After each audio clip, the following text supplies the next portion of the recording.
After going all through all of those modern style and Cold War designs, let's take a step back and go back to World War II. Today we're going to be taking the community pack Midwar Soviet for a spin. And of course, the star of the show is always going to be T-34s when it comes to World War II Soviet armor. And this right here is the T-34-57 modification, where they replaced the 76mm gun from the earlier T-34s with a 57mm gun. And basically the 57mm gun had a much higher velocity, and thus was capable of penetrating more armor, despite doing less damage after penetration. And it is quite an interesting design philosophy between velocity versus post-penetration damage. And yeah, it's actually a very solid gun. And here in Sprocket as well. It's a very quick reloading, honestly, for the size of turret that we're in here, and it's still a two-man turret. And has a driver and machine gunner in the hull. And there's only one of 4 T-34s in this pack, all made by Mir. So Mir also made the T-34B, which has some side skirts, but has a 76mm gun. And yeah, this one is a bit slower and has the armor skirts. The Soviet army did a whole lot of like kind of experimental builds with different sets of add-on armor and all that jazz.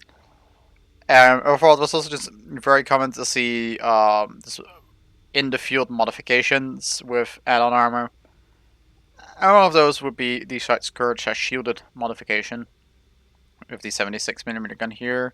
Still a very old version of the T-34, but it has some extra armor protection.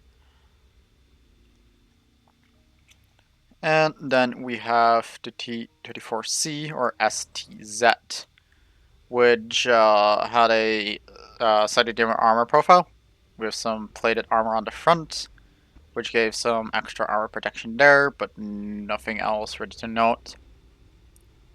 This was actually like a production change, more than a field modification. But anyway, it's a very similar thing to the shielded T-34B, but instead of having the side skirt on the side, it has armor skirts on the front that's directly built into the armor. It doesn't actually protect the machine gun port or the driver's hatch, so those are still technically kind of weak spots, but it's still a very much capable tank. And lastly, we have the T-34E, which is a tank that has improved armor on the hull itself and the turret, and uses a slightly different turret overall. One that actually has a commander's cupola as well. And this will be overall be kind of evolving into the 1941 model compared to the 1940 and 39 models of T-34. And overall, yeah, these were very capable. This one actually went up to early 1943 even, before being replaced by the T-34-85, which doesn't sit in this pack, but in the late war variant of it. But of course, the Soviet army wasn't entirely medium tanks or T-34s, and we do have some KVs. So this is the KV-1E made by JP222, and the KV tanks were one of the most heaviest armored tanks during that time period.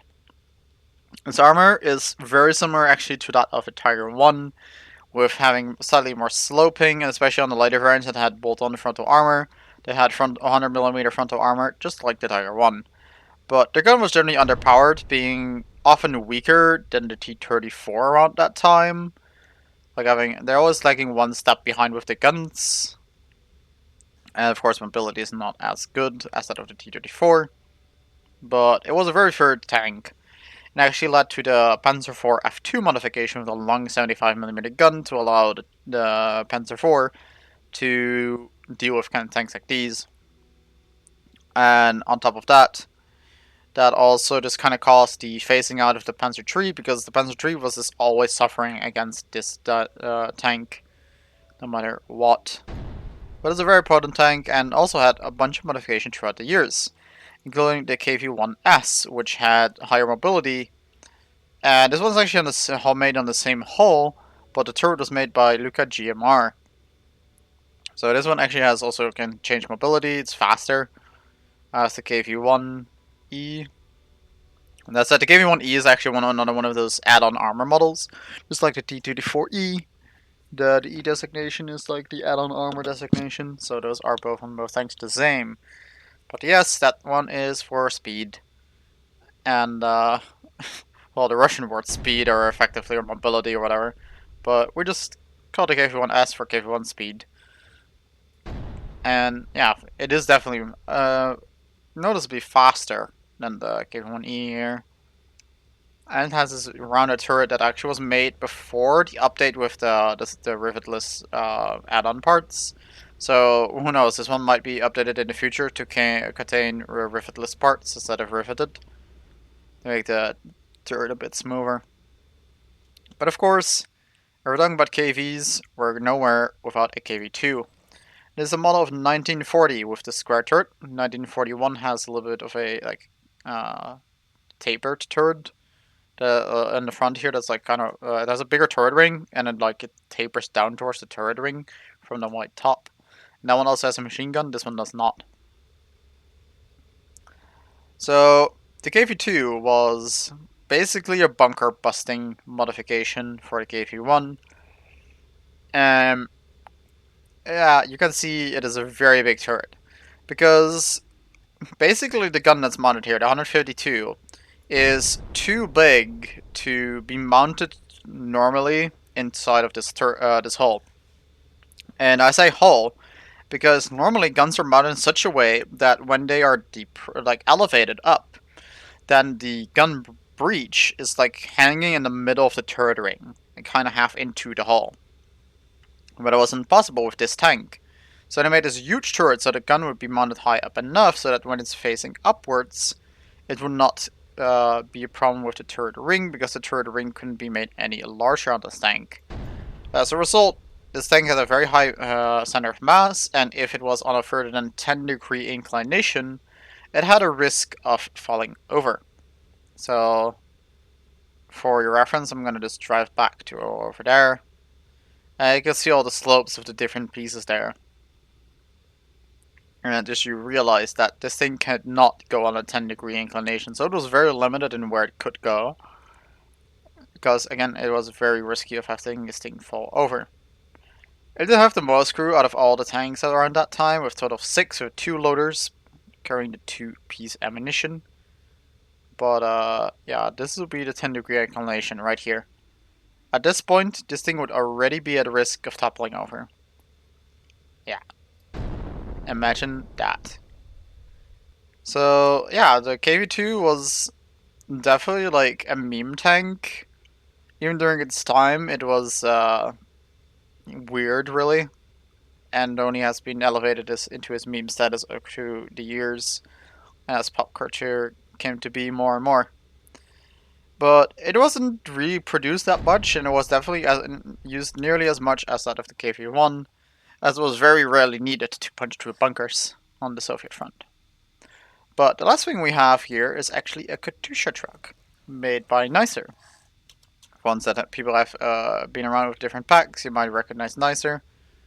But sadly, I cannot drive this one off the base, so I can't really drive it around. And it's pretty much entirely meant to be an art design here. So it got some wheels in the back, a sprocket in the front, but it's kind of also the wheel. And the entire truck is actually made of plates because the entire hull is right here. And the turret is right there, and the rest of the design is also made entirely out of parts. It's very cool. It even has this little like mod in the back, and that's actually the cannon. Funny enough. So technically, yes, you can fire a gun with this one, even though that the turret is not exactly the fastest rotating. And originally, of course, this wouldn't be a like fully rotating turret anyways. Like it would only be slightly going off to the left or to the right. And for people that actually don't know this trick, actually this is it's a trick is not called the Katusha. The weapon system is basically there would be a whole bunch of rockets mount up and under here on these rails, and it would be launched just by propel them off the rails, and then be disconnected and just keep on flying towards the target. Often there would be like a dozen of these trucks set up, and it would just all barrage onto a single target. It was absolute horror for the German defenders at the time, and yeah, a very fearsome weapon system. You can definitely find a lot of videos on them if you look up for the Katusha. But yeah, that's it for this set of builds. Thanks all for the contributors for continuing to the pack. And as always, down is going to be down in the description. And it's roughly around time that I'm going to start talking about how to install again. So once you download the zip file and you get the files, what you want to do is you want to go to your Steam home library, then over go to Sprocket, then best right mouse to go for properties. Then you go to local files and click browse. Once you click browse, you will get this right here as a pop-up. And then you can go to Sprocket data, streaming assets, blueprints, and then here your vehicle folder. And if you want to fight the vehicles, you're gonna put them right into here. So let's say if you want to be in a late war, or let's say mid-war encounter scenario, and you want to fight them, you're gonna put the designs right in here. And as you can see right now, I'll be facing Panthers. So whenever you'll be facing Panthers in normal encounters, you could be facing one of these if you put the blueprint files right here. If you want to have them for your own personal use, you're gonna go to Documents, then to My Games, and then to Sprocket. Then you're gonna have your faction folder, and then you can either put it in your default blueprints vehicles folder. Here it's gonna be all your default blueprints, or you can have a separate faction for it, like I have, where here's the Midwar Soviet pack, blueprints, vehicles, and right here are the files. So yeah, that's it. Hope you guys enjoy playing around with these things, and I'll see you guys all in the next one.